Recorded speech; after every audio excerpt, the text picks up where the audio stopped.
Next month marks 4 years since 12-year-old Tamir Rice was shot and killed by a Cleveland police officer. That officer was responding to reports of a black male threatening people at a park with a gun. And it turned out Rice was playing outside a rec center with a toy gun.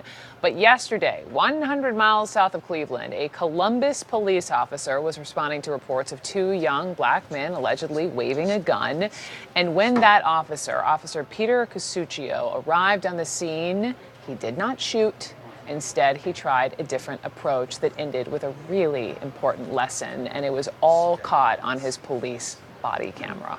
Watch this. Here's the thing. Are you scared? Yes, sir. Okay. You know why you should be scared? Yes, sir. This is getting kids killed all over the country. That thing looks real, bro. I'm so sorry. You should be sorry, and you should be scared. Do you think I want to shoot an 11-year-old? Do you think I want to shoot a 13-year-old? I could have killed you. I want you to think about that tonight when you go to bed. You could be gone. Again, that officer, Peter Casuccio with the Columbus Police Department, is with me now. Officer Casuccio, thank you so much for just being with me. And what a lesson for those two boys. I read that you said you went into dad mode.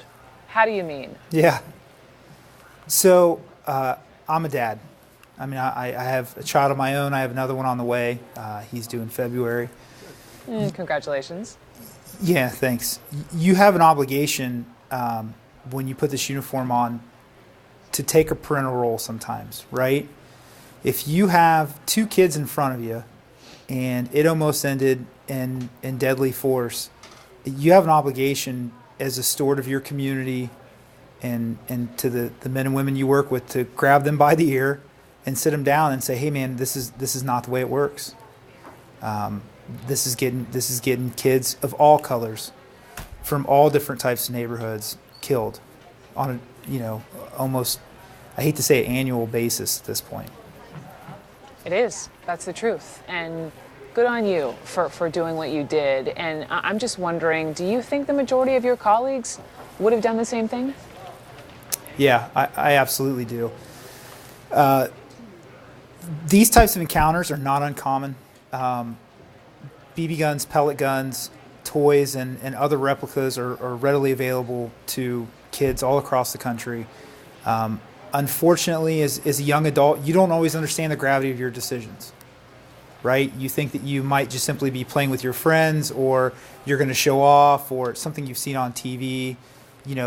As a law enforcement officer, you have nanoseconds to make a decision, and I feel that out of my 800,000 brothers and sisters nationwide, they absolutely would do the same thing I did.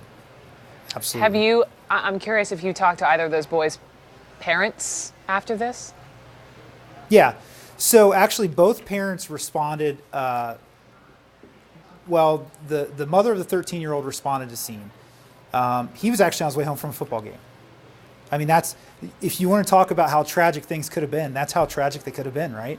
Here's a 13-year-old kid who just finished playing a football game and then is in a deadly force encounter with a police officer. His coach actually stopped. And I spoke with him briefly, and then coach called mom, and mom responded to the scene and took the young man home from there. And the 11-year-old was, believe me, more than happy to walk home by himself afterwards. And I told him, no, you're coming with me. We're going to go talk to mom about this. I think that mom needs to know what happened. And yeah, she does. She does. And, not only did you do this, I do want to ask you before I let you go about Cops and Barbers. It's a community program. You started with your barber. What are you guys doing? Yep. So Cops and Barbers is a program we do every fall. We take 20 kids this year. We're hoping to grow it next year. We eventually hope for it to be nationwide. You pair police officers with barbers in the inner city. Right before young men go back to school, we get them a haircut and we provide them with the basic school supplies. The theory behind it is to give them a little confidence and help make them successful, because that's kind of what it's all about. We need more Peter Casuccios in the world. Officer Casuccio, thank you so much.